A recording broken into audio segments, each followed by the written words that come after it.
Hello po mga kababayan, kamusta po kayong lahat? And once again, welcome back to another episode of Simply Talkies Vlog, your underrated vlogger. So mga kababayan, ang ating pong pag-uusapan ay ito na naman pong si Pangulong Duterte. Kasi po, meron na naman siyang mga statement kasi meron po siyang show dyan sa, alam nyo na, yung nation building. Doon sa mga nasulsulan ng inchik. Yung kanyang show doon na gikan sa masa para sa masa, no? Kasi po talagang ano na siya, I think sa akin pong opinion, nagbabadya ang unos na Duterte. Kaya nga po ganyan ang titulo ng ating vlog for today, Bagyong Duterte muling nagbabadya. Tapos ang second ano natin ay yung kanyang sino ang dapat ma-impeach. Yan. No? So, unahin po natin, meron po tayong mga quote card dito. Galing po ito sa Global Daily Mirror sa kanilang Facebook page. At isang article po sa Manila Bulletin. So, ito po yung unahin natin, yung sa Manila Bulletin. DU30 to run for VP or Senator if daughter impeach. Sara will support him. So bago po natin basahin sa inyo ang article at magbigay tayo ng opinion at reaction, i-flex ko lang po yung Haya Nature Resort. For more details, punta lang po kayo sa kanilang Facebook page at ganun din po tayo magpapasalamat sa lahat ng ating channel members, sa lahat po ng ating followers, subscribers, at doon po sa mga nanonood ng ating mga videos, likers, and sharers.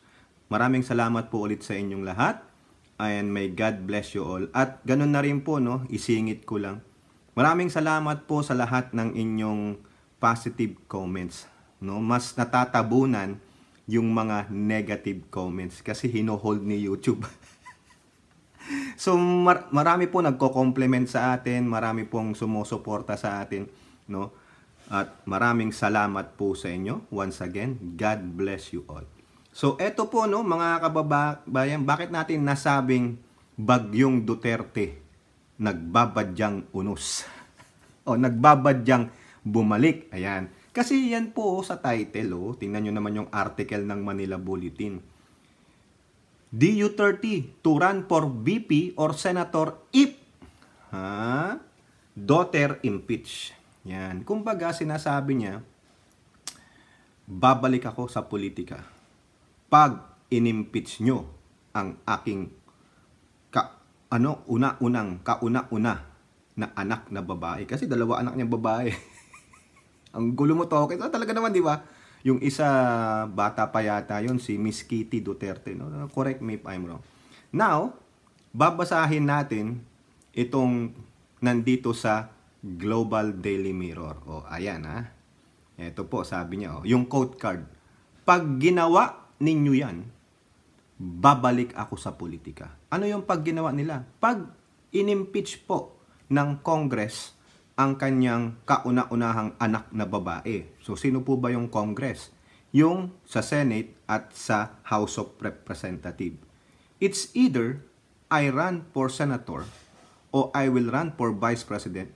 Maski matanda na ako, kung si Inday ang mapresidente, okay lang. Parang ang gulo naman yata.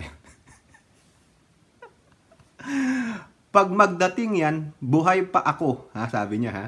Wala pa akong demensya. Yan lang niya yung demensya, yung led to parang Alzheimer's, yung nakakalimutan na, hindi na siya makakilala, hanggang sa mag-fade away po sila. That is a very dreadful na sakit, no? Tatakbo akong Vice President, sabi niya. Short of issuing a warning, parang ito yung pag-asa, no? Yung weather station. Anong signal ba ang Bagyong Duterte? Malamang. Signal number 5. Super Typhoon Duterte. Talagang po siya, he's giving a fair warning. Parang okay, oy pag-asa. Nandito pa lang ako sa Pacific Ocean, ha? Huwag niyong gaguhin yung anak ko dyan. Huwag niyong paulanan ng mga batikos. At huwag niyong i-impeach. Yung pag-asa, yung House of Representatives. Kayo dyan, huwag niyong gagawin sa anak ko yan, kundi dadalawin ko kayo. Ako ang signal number 10 ninyo. Ayan po ang sabi niya. Short of issuing a warning, former President Rodrigo Roa Duterte says he won't hesitate to run for senator in the 2025 midterm elections or gun for the vice presidency in 2028 general election if his daughter, Vice President and Department of Education Secretary Sara Duterte is impeached. Look, wala kayong sakit ng ulo as of now. Ha? Wala daw sakit ng ulo ang mga nasa gobyerno. Ay nako, bagyong Duterte, no? Pwede ba? Marami pong sakit ng ulo ang gobyerno ngayon. Unang-una, nandyan yung West Philippine Sea. Nandyan yung mga teroristang grupo, food security. Tapos nandyan pa kayo sa nation building ng mga bagong breed of opposition. O, di ba? Kayo talaga, grabe naman. Wala daw sakit ng ulo ang gobyerno ngayon. Napipilitan akong lumabas from retirement ba't mo kasi naman pinipilit ang sarili mong lumabas? Bakit hindi mo na lang hayaan ang iyong anak na si VP Sara Duterte na siyang fight for her own battle? Hindi. Nakikialam ka pa sa bagay, it's your right, no? Karapatan mo yan, no? Tapos, sinusulsulan pa nung mga nandun sa mga nasulsulan ng inchik. When I begin to talk, election is just around the corner. Kailan ka ba nagsimulang dumaldal? Ang tagal mo nang dumadaldal It's just around the corner. Talagang magkakababuyan tayo. O hindi pa ba kayo nagkakababuyan niya? Di ba nagmamadslinging na nga kayo Nagbabatuhan na nga kayo ng mga putik di ba? Mas malala nga yung binabato yung putik. Ngayon sa gobyerno, wala naman kayong mapakitang mga ebidensya. Puro nandun lahat sa COA, nandun lahat sa COA. O ano ang sabi ng COA? Okay naman. Di ba? Mudslinging, puro putik, ebidensya. No? Bilib ako diyan kay Pangulong Duterte. Bilib ako diyan. Bilib ako niya. Pag nagsalita yan, luhod nga lahat takot lahat, yuko lahat di ba? Hanggang ngayon may clout pa rin siya. No, marami pa rin po ang maniniwala diyan. Hindi natin maiwawala yung mga accomplishment niya, no? Tulad ko, nagsawa ako sa pamunuan ng mga dilaw kasi walang ginawa sa bansa, kaya I supported him, no? Nung kanyang presidency, nung kanyang pamamahala, I supported him. Pero this time, medyo sobrang pakikialam na. Hindi naman masama, pero wag namang sirain yung legacy mo, Pangulong Duterte o Bagyong Duterte sa mga ganito. Let your daughter fight her own battle para makita natin kung talagang she is the right one na katulad mo na pwedeng mag-lead ng ating country sa 2028. If she can do that, landslide. Landslide, nasabi ko sa iyo. Baka makuha niya pa ulit yung tiwala at respeto ng mga naglayasang Marcos loyalists. No? Ganun lang. Kaso dito ang tinitira nyo yung gobyerno. Short of batikusin nyo na ng husto si Presidente. Ano pa ang sabi ng Presidente? No? Si Ninong Bongbong. Sinusuportahan niya si BP. Anong sabi ng anak mo? I believe I still have the trust of the President.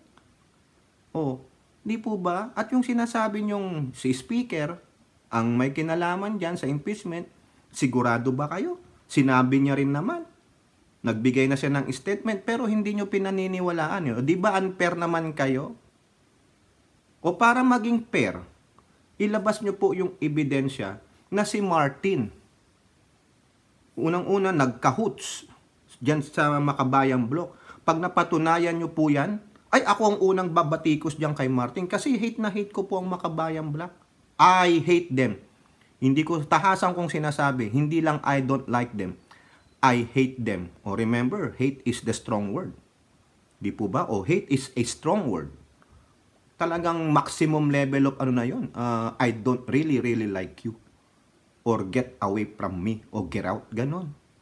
Di po ba? Mas matindi nga yung hate kasi pag sinabi mong hate, that is the maximum level of pagka-disgusto. Hindi yung sinabing I don't like you lang but I don't hate you. Pero pag sinabi ka ng I hate you, wala. Maximum level of hatred na yun. Ganun po yung pakiramdam ko sa Makabayan Black kasi yung mga yan, lip-leaning. Pero Pangulong Duterte and your mga minions, no? Kumbaga, ikaw yung aircraft carrier. O may mga frigates ka dyan, cruiser ka dyan. Sabihan mo yung mga minions mo, labas nyo ang ebidensya. Ito ang matibay na ebidensya. Si Martin ang may pakanan ng lahat. Sige, babatikusin natin yan si Martin. No? Hindi na nga nagbigay ng tsokolate from San Francisco eh. Di po ba? O, sabi niya, when I begin to talk, election is just around the corner. O, nasaan ang election? Malayo pa, 2 years pa. Mambihira naman. O, baka naman lang to, hyperbole na naman. Anak ng show pa, o. Magkakababuyan daw tayo. Nang bababoy na nga kayo eh, di ba? I do not lose anything. Yeah. Why? Anong mawawala sa'yo? Di po ba? Nakamit mo na lahat. Nakamit mo na lahat. Sa palagay ko, itong feeling ni Pangulong Duterte, ano lang to, syempre magulang. No? Kailangan niyang protektahan ng anak niya. Feeling niya, aping-api ang anak niya. Walang kakampi. No? Let me remind you, former President Rodrigo Roa Duterte, I still respect you. Yung mga sinasabi kong mga digong, bagyong Duterte, pang-aasar ko lang po lang yun sa inyo. Pero I still have a high respect for you. Because what you did for your 6 years of being the president. Gusto ko yun. Oo, gusto ko yun. I like that because I grew tired of these Dilawans antics and governance. I hate them. Di po ba? Pero ito, wag mo namang isipin na walang kakampi ang iyong anak sa gobyerno. Nandiyan pa si Senatora Amy Marcos yan. Nandyan ang executive, chief executive. Ha? Ang aking ninong, si Pangulong Bongbong Marcos. Nandyan siya, sinabihan niya. Can you not trust him? Wala ka bang tiwala kay PBBM? Nagtatanong lang po. Former President Rodrigo Roa Duterte. Di po ba? Ngayon kung may galit kayo sa House of Representatives, magkababuyan kayo, please lang, wag niyong idamay ang PBBM namin. Yun lang po ang pakiusap ko sa inyo. Sige, libre nyo ng batikusin yan si Ninong Martin Romualdez. Magsiraan kayo, magbabuyan kayo. Pero ang hiling ko lang, will you please support my PBBM? Huwag nyo namang isama si PBBM dyan sa inyong awayan sa Kongreso. Di po ba? Ang tirahin nyo, yung Makabayan Black, gawin nyo po yan. At susuportahan ko kayo kung magagawa nyong tirahin na lang ng tirahin ang Makabayan Black. Maglabas kayo ng ebidensya na itong Makabayan Black ay totoo at tunay. No? Na meron silang tie-up dyan sa mga teroristang grupo. Di po ba? Ganun po sana.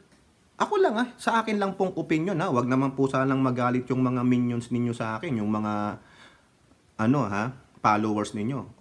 Ito disclaimer lang. Ano gusto nyo itawag sa inyo kayong mga followers ni Pangulong Duterte? DDS o kulto ni Digong? Kasi dalawa po yung lumalabas ngayon ako nga pinagagalitan ako nung friend ko, "Huy, ano ka ba? May death wish ka ba?" O bakit? Ba't mo sinasabi yung kulto ni Digong? Kayo ang nagsabi nun Kayo ang nag-label sa sarili nyo, hindi po kami. Kami, noon, mga nililabel kami, DDS daw kami. Hindi naman po ako DDS. Duterte supporter ako that time. Pero ngayon, medyo lumalayo po ako kasi ganito ang ina-attitude ng mga Duterte.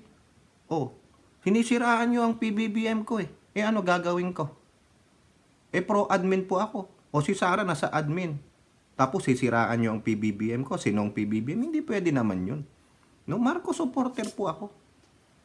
Kung gusto nyo maging Duterte supporter rin ako, suportahan nyo muna yung aking PBBM. Bago ako sumuporpa doon sa inyong vice presidente. Diba? Hindi. Dinadamay nyo si PBBM. Dito mamaya, malalaman ninyo bakit nila dinadamay si ating ninong PBBM. No? Ganun lang. Mga kababayan, ano gusto nyo? DDS o kulto ni Digong? Ulitin natin. Kasi sa DDS, medyo ano yan eh, may kulay. Yun yung ibang tawag nila sa DDS eh. Dilawan Dayukdok Supporter. Kaya mahirap ka matawag na DDS. Kasi parang dilaw ka. Mga naman, dati naman kayong mga dilaw, di ba? PDP laban, anti-Marcos yan eh. Sino ba nagbuo niyan? The Pimentels, anti-Marcos, mga dilaw. Pag talagang kulto ni Digong, mas matibay yan. Talagang kay Digong lang kayo. Hindi kayo matatawag na dilaw. Di ba? Kayo, mamili kayo. Ano mas gusto nyo? DDS o kulto ni Digong? Huwag kayo magagalit sa akin. Kayo ang nag-label niyan. Wala akong death wish. No? Kaya yung sinasabi nyong death wish sa akin, wala yan. Kayo ang nag-label sa sarili nyo, hindi ako. Kaya ginagamit ko lang sa inyo. Pinapuri ko pa nga kayo dahil talaga, kayo, kayo, talagang tunay na supporter ni dating Pangulong Duterte. Di ba? Huwag kayong magalit. Harapin nyo yung katotohanan dahil ang katotohanan sa inyo nang galing. Kayo ang totoong mga supporters and followers ni former President Duterte. Mamili lang kayo, DDS o kulto ni Digong. Yan. Ano ba, dalawang faction na rin kayo? Di ba? Eto pa, mga kababayan, isa sa matinding sinabi ng inyong dating Pangulo. Dito, mukha po siyang diktador talaga dito. No? Ano sabi niya? Yan sa Global Daily Mirror quote card. Salamat po, Global Daily Mirror. You should shut up. Shut up. Inulit pa. Wala tayong malaking problema. I sympathize with Bongbong. Ayan, yan ang maganda. You sympathize with my ninong PBBM. He is trying to control. Kayong mga eager beaver, shut up. If you have plans to run, go ahead. Sino pong mga pinatutungkulan niyang mga eager beaver? Doon po, sa mga katulad kong mga hindi marunong sa mga salitang ganito, eager beaver, pag sinabihan po kayong you are an eager beaver, iyan po yung sinasabing kayo po ay very enthusiastic, no, na tao. Tayong mga Pilipino, eager beaver. Why? Kasi kahit na hindi natin trabaho, tinatrabaho natin.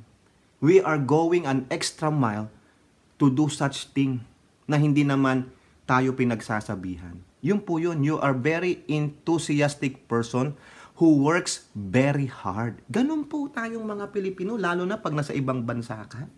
Kaya nga po, pinapalakpakan ang mga Pilipino sa ibang bansa kasi they go beyond an extra mile to do a certain task. That's what you call eager beaver. Ngayon, sa pananaw po ni Pangulong Duterte, kayong mga eager beaver dyan, kung nasaan man kayo, you better shut up. Ayan. Pinapa-shut up niya kayo. Huwag kayong masyadong maingay, nabibingi po siya. Kasi baka nagdidimensya na siya. Ay, mali. Baka po nabibingi siya sa inyong ingay about the impeachment for her daughter. Kaya kayong mga eager beaver, you better shut up. Diba? Short of dictatorship. Diba? Ito sabi dito, without mentioning any names, former President Rodrigo Roa Duterte tells the eager beavers to hold their trap, spare her daughter. Ayun na nga yun. Sino po yung mga eager beaver na yan? Paki-mention nyo nga. Sino ba tong mga to? Bakit niya ginamit yung mga eager beaver? Kasi, pang-iinsulto yan. Doon sa kunwari nagtatrabaho ng lubos-lubos. Pero, wala namang tinatrabaho. Ano ang tinatrabaho? Ang pag-i-impeach sa kanyang anak daw. Ayan yun. Ayan yan ang talinhaga eh. Kaya nga diba, dinipain ko muna sa inyo yung eager beaver. Pero there is a reversal for him. Para naman di sila masektan. Sobra naman kayo nagtatrabaho. Pero hindi nagtatrabaho ninyo yung impeachment ng anak niya. Eto pa sabi niya, ulitin lang natin. He is also sympathizing with President Bongbong Marcos amid the prevailing political noise as he reminds potential presidential that the presidency is a God-given gift. Okay. Maski anong panaginip mo, wala pag hindi binigay. Ganun naman talaga. Kaya nga sabi ni Sara Duterte, if it is God's plan, maski na magplano sila, hindi naman pala plano ng Diyos sa'yo, doon ka sa kangkungang pupulutin. Di po ba? O, ayan. O, next. So, yun po yung sinasabi niya. Short of dictatorship. Tumahimik kayo, kayong mga eager beaver, na ang alam nyo lang namang trabahuhin ay ang impeachment ng anak ko. O, ayan. Tumahimik kayo. Pangulong Duterte. Meron naman silang freedom of speech. Meron po silang freedom of expression. They have all the rights given to them, accorded to them by the Constitution. Ikaw nga di ba eager beaver ka rin? Ba't di ka rin tumahimik? Kumbaga, Pangulong Duterte, fight fire with fire na lang kayo. Kayo na lang magbabuyan. Basta wag niyong idadamay ang aking ninong PBBM, ha? Kasi pag dinamay mo na ang aking ninong PBBM, ganun na rin ako. Magiging eager beaver na rin ako. Di po ba? Yung bagyong Duterte, lalabanan natin ng bagyong Tokis. Nako, magagalit na naman sa akin yung mga DDS or kulto ni Digong nito. Patay na naman ako nito. Ala na namang manonood ng video natin. Di ba? Di bali, hayaan nyo na, no? Okay lang yan, Peace tayo, ha? Oy, PBM. Gusto nyo ganito? Yan. Pagbigyan ko kayo. Dati, yung campaign, ganito ako, ganito, Pero ito, biglang gumaganon, Sige, ganyan na lang. Di ba? Ganyan, Ayos. Eto po. Ano naman po ang sabi ng kanyang panganay na anak na babae? Siyempre, pamilya sila. Be supportive of each other. Hindi po tulad nung isa. Basahin ko muna. Kung ano man po yung desisyon ni Pangulong Duterte, ay buo ang suporta ng pamilya sa kanya.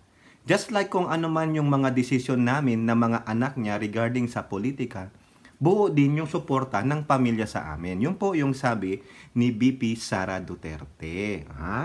Kung ano man daw po, kasi di ba sabi ni Bagyong Duterte, Bagyong Digong na lang. Kung hindi daw magsitigil yung mga eager beaver, they will not shut up. Mapilitan siyang mag-unretire, no? Mag-unretire siya. Kasi sabi niya nung una sa kanyang show, hindi na ako magtakbo sa politika maski na barangay tanod. No? Tapos may ugong-ugong, tatakbo daw siyang senator. Eto na. Ganun yun Diba syempre nga naman in God's plan. In every season there is a time for every season. Ganon talaga. So pagdating ng next year to, ayan na. Mag-iingayan na yan. No, gagamitin po itong impeachment, confidential fund para lalo siyang mag-igting yung kanyang volcano sa loob niya. Lalong pumutok. Yun, supportive lang po ang ating BP sa desisyon ng kanyang anak. Ng kanyang ama. Sorry naman, nalilito na ako kasi tatay, anak, tatay, ganun Ang kulit mo, Tokis. Hindi, ganun po talaga, no? Kasi dito, gusto nating makita ano talaga ang gustong mangyari nitong mga Duterte. No? Kasi yung iba po, yung mga anti-Duterte, sasabihin dyan, they want to go back to the highest seat para makontrol nila ulit ang bansa. Maging diktador na naman. Pero yung mga pro-Duterte, okay, go! Gumanda ang bayan na walang mga adik. No? O ngayon, nung balik daw ang mga adik, siguro pag naging presidente, baka nga po to, Duterte tandem. Kung hindi pa nagdidimensya ang inyong Bagyong Digong, di ba sabi niya, pag hindi pa ako nagdimensya o Alzheimer's, takbo akong vice presidente or senator. Di po ba? Kayo ang bahalang magdesisyon diyan, di po ba? Pero si inyong BP Sara Duterte, supportive naman siya. Siyempre magulang niya yan. Diba? Yan ang tunay na nagmamahal sa kanyang magulang. Maski napasaway siya. Matigas ang ulo ni Inday ba? mahal niya pa rin ang kanyang ama. And the family supports their political decision. Ganun din naman sana tayo, no? Huwag nating ipilit. Kasi pag pilit na pinipilit, ano po yan? Paglabag sa karapatang pantao. Di ba? Eto po, no? Hindi tulad nung isa na imbis na suportahan yung pamilya, mas gusto niya pa yung one loyal true friend niya. Ganun talaga. Iba-iba ang pananaw sa buhay, di ba?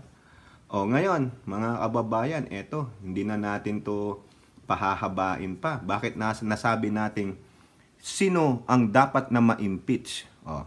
Dito po, no, sa akin pong opinion, may pinatutungkulan po dito ang si Bagyong Digong, no? Kung sino ba dapat ang unang ma-impeach. Eto po, during the interview sa Manila Bulletin na, during the interview, the elder Duterte explained that the transfer of funds from President Marcos' office should be the one being audited. Yon. Yung palang ginawang paghingi ni Sara Duterte ng karagdagang pondo niya para sa 2022, including the CIF, sa Office of the President, ay dapat daw po munang imbestigahan, i-audit ng COA. No? Kasi, parang short of saying na illegal yun. Unconstitutional. Pero yan po, meron na pong nag-file ng petition yan. Yun nga po sinasabi ko sa inyo sa mga previous vlog ko na yung dating spokesperson ni Leni Robredo na si Barry Gutierrez. Nasa Supreme Court na po yan. Gusto po nilang magbigay ng desisyon ng Supreme Court about that fund transfer. Na sinasabi naman ng DBM, that is legal. Sabi ng OP, legal. Contingency plan. Pero sabi ng mga magagaling, na mga bugok, no, hindi sila po naniniwala doon dahil po it's violation of the Constitution. Bawal daw po mag-transfer ng pera from one department to the other department unless it was approved by the Congress. Yun po yung kasi yung budget ng 2022 na-aprobahan na yun. Hindi na pwedeng baguhin yun. Unless there is a mitigating circumstances na sinabi ng Congress, okay, we are the one who will amend that. Yan. So, ayun sabi niya. No? He said that the funds from the OP should be audited first and monitored if it went to corruption or was spent for government programs. Then, you go to impeachment. You cannot go into a guessing game na basta na lang i-impeach. For what? Intelligence fund? Binigay sa'yo Bakit mo ibigay sa akin kung hindi ko gastusin? Ayun po yung sinasabi niya. Pero, may kulang po dito sa sinabi ng inyong Bagyong Digong. Nang hingi po ang inyong anak. Binigyan po siya ng pabor. Dahil nga po the President trash. Mali! The President trust her. Sobra po ang pagtitiwala o pagmamahal ng aking ninong PBBM sa inyong anak na Vice President.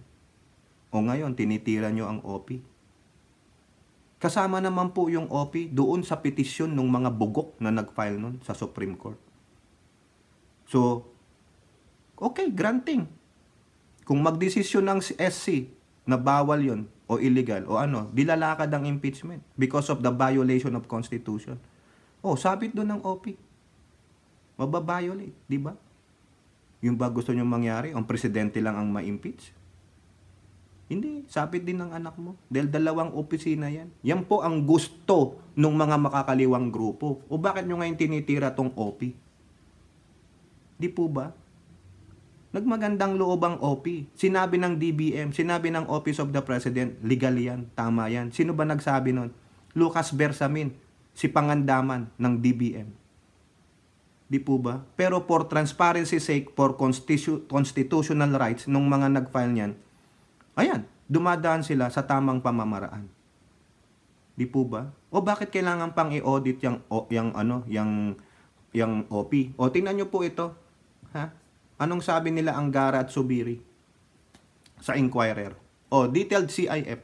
Subiri, Angara, Loud President's Office for detailed CIF proposal. Great specificity. Napakadetalye. Di po ba? Senate President Juan Miguel Zubiri said OP submitted 2 books detailing each and every item of its CIF. Ayan. Diba? Ito pa sabi niya, I just want to put on record that the CIF report of the OP is one of the most detailed and comprehensive reports that I have seen. O ayan po. O ngayon, naglabas na ba ng report ang COA about any misdeeds ng Office of the President? Sa akin pong opinion, correct me if I'm wrong, if ginawa ng OP sa kanilang CIF, 2 books detailing each and every line item diyan sa kanilang CIF. Do you think the other expenses report ng OP hindi rin ganito kadetalye? At bakit walang nilalabas na misdeeds ang COA sa Office of the President? Tapos sasabihin nyo, Pangulong Duterte, kailangang i-audit. Na-audit na yan. O baka hindi pa tapos. Binibigyan nyo na naman ng naratiba yung mga followers ninyo na sinasabi nyo, it should be audited first and monitored if it went to corruption or was spent for government programs. Ayan na naman. Sasabihin na naman labas na yung libro. O bago ilabas ang libro, manghingi kayo ng legal binding para ipakita sa inyo. O di kaya ako na magsasabi, puntahan nyo sa COA website. Baka nandun na yung report for 2022. At tingnan nyo ang libro nila. Hindi po ako nagsabi ng detailed na CIF report. 2 libro. Kinument po. Senate President and yung sa Committee of Finance headed by Edgardo Angara, di ba? O. Eto na naman tayo Para lang ilayo yung issue sa iyong anak, pupunta ka dun sa aking ninong PBBM. Bakit? Hindi ka ba nagtitiwala sa kanya? Pinagkakatiwalaan nga kayo, pero kayo, it's not reciprocal sa inyo Hindi nyo binibigyan ng proper respect ang Pangulong Bongbong Marcos. Ang gusto nyo, kayo lang ang irespeto. Ano kayo? Monarch ba kayo? Now, you only want respect for yourself and for your family, but you don't know how to respect the one who is holding the highest position of the land. Ala akong pakialam kung bastusin nyo dyan yung speaker o si Senate President. Show respect to the President. Di po ba? Yung ng Presidente, tahimik siguro, hindi na rin siya makatiis nung tinanong siya ng reporter doon sa question na yun. At nag-uusap naman sila ni VP Sara Duterte. BFF nga sila Why can you not trust him? Diba? Anong sabi ng anak mo? I believe I still have the trust of the President. Ang tanong kay VP Sara Duterte, does the President have still your trust? Di po ba? Reciprocal ba yun o hindi? Ang tingin ngayon, mukha kayong narcissistic Mukha kayong diktador Di po ba? Para lang mailayo ninyo yung issue dyan kay VP Sara Duterte, ang titirahin mo yung Office of the President. Nandun na nga po yun Di po ba? Why not? Makipagtulungan na lang kayo. Trust the President and its administration. Ngayon, kung wala kayong tiwala dyan sa legislative, so be it. Pero you should have trust the executive department kasi nandyan ang anak mo. Ang gusto nyong mangyari, patalsikin si PBBM Diba? Unahin daw muna po ang OP. Nandyan naman na. Nakita na ng nag-report na sila. Nag-report na Diba sa budget hearing? O bago ka bigyan ng budget, siyempre magpapasa ka ng libro niyan. Diyan sa kung sino man, kay Senate President, kay Speaker of the House, o kung sino pa sa mga budget, sa mga Finance and Budget Committee. O nakita nila. Sinubmit yan sa COA. O wala naman pa napapakitang report ang COA na misdeeds. Yung mga sinasabing yung certificate of ganito, 4 po yun. Wala Diba? Ang problema lang, yung mga grupong nagpetisyon. Antayin natin yung komento ng Supreme Court dyan. Kung illegal or legal. Kung illegal yon, yung 2 head of state natin ang pwedeng maano ng impeachment. Diba? Kaya nga sabi ni Pangulong Bongbong Marcos, binomonitor nila diba? And he assured Sara Duterte, she doesn't deserve to be impeached. Sinabi niya yun, ha? Pero hindi niya sinabi sa sarili niya, ako rin, hindi ko rin deserve ma-impeach. Kasi kasama siya dun, eh. Tignan niyo yung petition ni Barry Gutierrez. It's the transfer of funds from Office of the President to the Office of the Vice President. O di ba? Pag nagkomento ng ang Supreme Court na illegal yun, dalawang departamento ang mayayari. Pero anong sabi ni BBM? Hindi niya inano yung sarili niya. The BP doesn't deserve to be impeached. We don't want her to be impeached. Really? Tingnan nyo, ha? Ganon nila pinangangalagaan ng anak nyo. Pero kayo, hindi reciprocal yung approach nyo. It's all about you guys. Di ba? You are more than a narcissistic person. It's all about you. Grabe naman kayo. Parang kayo lang ang napakagaling sa buong mundo. Grabe. Nakaka-disappoint lang mga kababayan, eh. Kasi feeling nila, sila lang ang pinakamagaling mamahala ng bansa. Eh kung gano'n naman pala, dapat binago nyo na lang yung constitution na forever na lang kayong mamamahala. Di ba nung time nyo, you have 6 years to convince these lawmakers to change the 1987 constitution to what? Kung ano man yung gusto nyong mangyari. Eh hindi. You have so much clout back then. Pero nangyari? Hindi. Eh gusto nyo palang forever kayong mamahala. It's all about you. Di ba? It's all about the Dutertes. Ganun. Kasi nga kayo ang greatest family of politician. Yun. Tama, mali. O kayo po, mga kababayan, ano ang masasabi nyo? No? Na yan po, si Bagyong Digong, nagbabadya. At sino po ang dapat na ma-impeach?